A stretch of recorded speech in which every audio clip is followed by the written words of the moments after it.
Former F1 champion Damon Hill has suggested that Max Verstappen is not capable of racing fairly following Verstappen's latest clash with Lando Norris at the Mexico City Grand Prix. Verstappen was dealt a 20-second penalty for repeatedly shoving Norris off the track on Sunday, and the Dutchman has been heavily criticized for his racing style since, with 1996 world champion being the latest. Thanks for watching another GP Fans News video. If you like what you're seeing on YouTube or hearing on Spotify, please subscribe to our channel. That way you stay in the loop with all the latest in the world of Formula 1. Verstappen and Norris, 2024's main title contenders, have come together many times in recent races, almost reminiscent of Max's title bid in 2021, when he and Lewis Hamilton raced each other on the limit and often over it.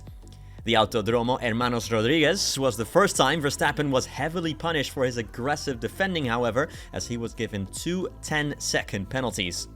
Quote, "The problem that Max has is he simply refuses to concede any turf at all to anyone in an overtake.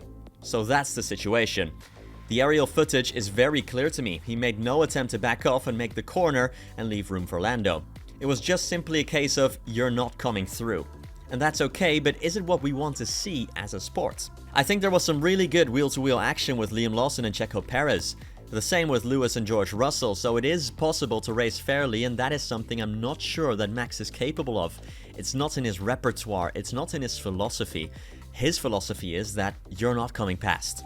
Both Honda and Alpine have been heavily fined by the FIA, the total sum between the two sides being $1 million. The FIA told both Honda and Alpine that the financial documents they presented regarding their 2023 budget had procedural errors in them, resulting in big fines from F1's governing body. The budget cap was first introduced in 2021 by the FIA in an attempt to bring the field closer together, as top teams would sometimes have as much as 4 or 5 times as much yearly budget compared to the outfits at the bottom. The cap has been breached in that first year by Williams, Aston Martin, but mainly Red Bull Racing, with all of those teams getting punished hard by the FIA. Those punishments seem to have worked, as no teams have exceeded the cap since. To be clear, these fines are no breach of the cost cap, but rather a, quote, procedural breach. All engine manufacturers have to report yearly to the cost cap administration, and according to the FIA, both Honda's and Alpine's, quote, contained significant deficiencies and, quote, several required procedures had not been performed at all, and several other procedures had only been partially completed. Alpine have agreed to pay a $400,000 fine, and Honda's is even heftier at $600,000. There's a life lesson there, kids. Always file your paperwork correctly. Coming back to the present, where Fernando Alonso has missed Thursday's media duties ahead of the Sao Paulo Grand Prix because of an intestinal infection he has suffered.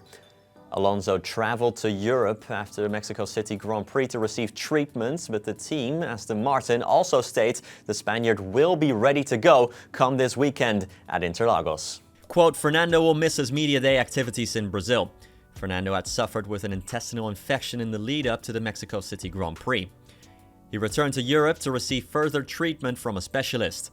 The extra day of treatment has delayed his travel plans to Brazil, but ensures he will be ready for this weekend's racing." Tomorrow, the Sao Paulo Grand Prix weekend gets underway at Interlagos, making this as good a time as any to brush up on the full schedule. Remember, it's a sprint weekend, so pay close attention if you don't want to miss a thing in the coming days. Of course, the running starts on Friday with FP1, the only practice session of the weekend. This starts at 2:30 p.m. UK time. Later that day, we have the qualifying session for the sprint race, which kicks off at 6:30 p.m. in the UK. A very busy Saturday begins with the sprint race, which is at 2 p.m, followed by another qualifying session, this time for the Grand Prix, which is at 6 p.m. The Sao Paulo Grand Prix is of course on Sunday, and the formation lap starts at 5 p.m. sharp.